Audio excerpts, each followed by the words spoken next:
오늘 마켓레이커 사진으로는요, 신고가를 다시 쓰고 있는 코스피를 이렇게 형상화해 봤습니다.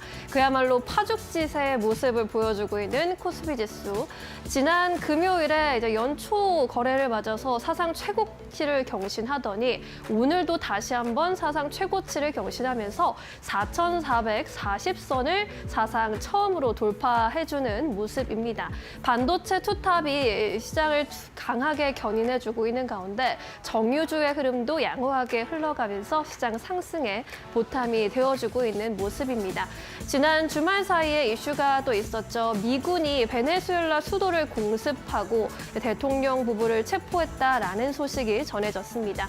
이러한 소식은 글로벌 불확실성 확대로 나타나게 되면서 또 환율에도 영향을 주는 모습인데요. 오늘 환율이 상승 출발해서 장중에 오름세를 이어나가고 있다라는 점도 코스피 사상 최고치 경신과 함께 시장의 특징으로 볼 수 있는 부분입니다. 지난 주말에 있었던 이슈들 점검해보고 또 1월 시장을 전망해 보도록 할 텐데요. 먼저 1월 증시 주요 일정으로는 이번 주에 가장 큰 이벤트인 CES가 열릴 예정이죠. CES 관련주로도 시장의 시선이 쏠리고 있는 모습이고요. 뿐만 아니라 1월 8일에는 삼성전자의 4분기 잠정 실적이 발표가 됩니다. 이 잠정 실적을 계기로 본격적인 실적 시즌에 접어들게 될 것으로 보이고요.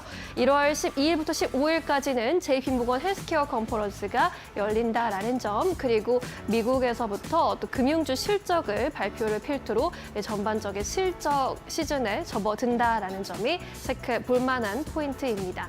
우리나라도 이제 본격적으로 1월 말에는 실적 시즌에 접어들게 될 텐데요. 통상적으로 4분기 실적 시즌의 경우에는 시장의 기대가 그리 크지는 않습니다. 1, 2, 3분기에 비해서 부진한 실적을 보이기 때문인데요. 그래도 이번에는 4분기 실적이 반도체를 중심으로 기대감을 키워나갈 것이라는 전망이 나타납니다. 다음 장에서 만나보시죠.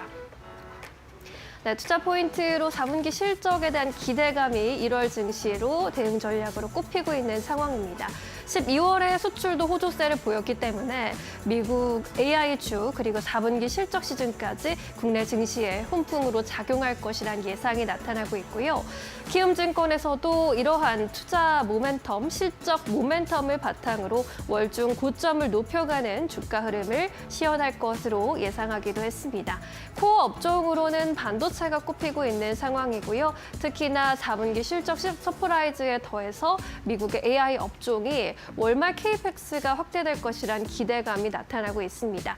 분할 매수 그리고 트레이딩 업종으로는 바이오와 자동차, 조선 방산 그리고 호텔 유통이 꼽히고 있는 상황인데요. 호텔 유통의 경우에는 외국인 인바운드 수혜를 더해서 원화 약세 수혜주로도 함께 엮이고 있는 상황입니다. 오늘 지난 주말 사이에 있었던 이슈가 또 원화 약세에도 함께 영향을 주고 있는 상황인데요. 지난 주말 사이 이슈를 다시 한번 체크해 보도록 하겠습니다. 지정학적 위험의 진원지로 부상한 베네수엘라인데요. 미군이 이제 베네수엘라를 공습하고 대통령 부부를 체포했다라는 소식이 오늘 시장에도 영향을 주고 있는 상황입니다. 베네수엘라의 경우에는 원유 보유국으로 세계 1위에 꼽히는 나라이기 때문에 이번 사태가 글로벌의 증시에 미칠 영향이 적지 않을 것이다라는 전망이 나타나고 있습니다.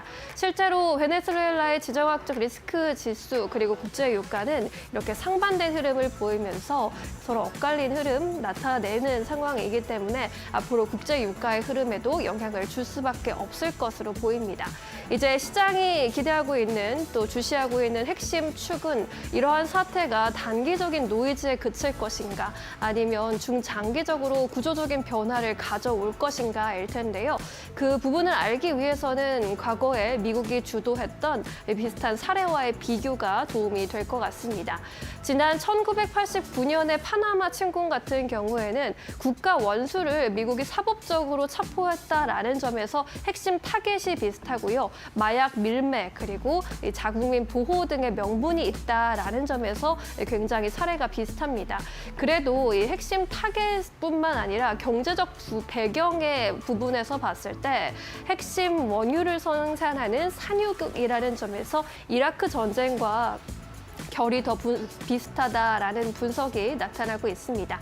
지난 2003년 이라크 전쟁 때는 사담 후세인을 군사적으로 축출하는 데는 성공했지만 중장기적으로 여파가 굉장히 길었습니다. 이 전개되는 양상 부문에서 전면적으로 치닫게 되고 내전이 장기적으로 확대되게 되면서 결국에는 유가 급등락을 불러일으켰고요. 글로벌 변동성이 확대된 바 있습니다. 이러한 맥락 속에서 이번에 베네수엘라 사태도 이렇게 전면전으로 치닫게 되고 장기적인 내전이 나타나게 된다면 유가의 민감도가 커지고 특히나 신흥국의 리스크가 나타날 수 있다라는 우려가 나타나고 있는 이유입니다.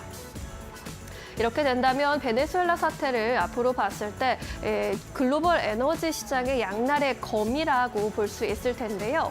앞으로 이 사태에 대해서 시장이 바라보고 있는 부분은 두 가지 시나리오입니다. 일단 사태가 비교적 긍정적으로 흘러가게 된다면 성공적인 정권 교체와 함께 앞에서 살펴봤던 1989년의 파나마식 조기 안정이 이루어질 것으로 보이는데 이렇게 된다면 유가 안정과 인플레이션 억제라는 비교적으로 긍정적인 결과를 불러올 것으로 기대가 됩니다. 반면에 시장이 우려하고 있는 부분은 이렇게 최악의 시나리오가 나타날 수도 있다라는 부분인데요.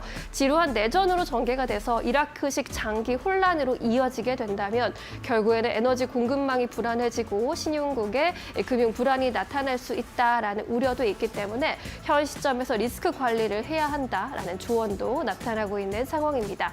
이렇게 긍정적으로 갈 것인지 최악의 시나리오로 갈 수 있을지 두 개의 갈래를 볼 수 있는 핵심 선행 지표로는 베네수엘라 군부의 이탈 속도, 조기 투항 여부를 확인해 보면 될 것 같은데요.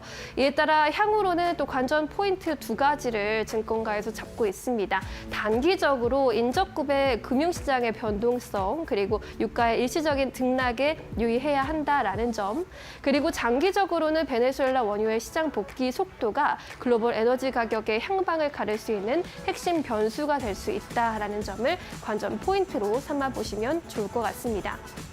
주말에 나온 베네수엘라 사태가 오늘 원유 관련주뿐만 아니라 환율에도 영향을 크게 주고 있는 상황이기 때문에 앞으로의 흐름을 면밀하게 살펴보시는 것도 잘 중요할 것 같습니다.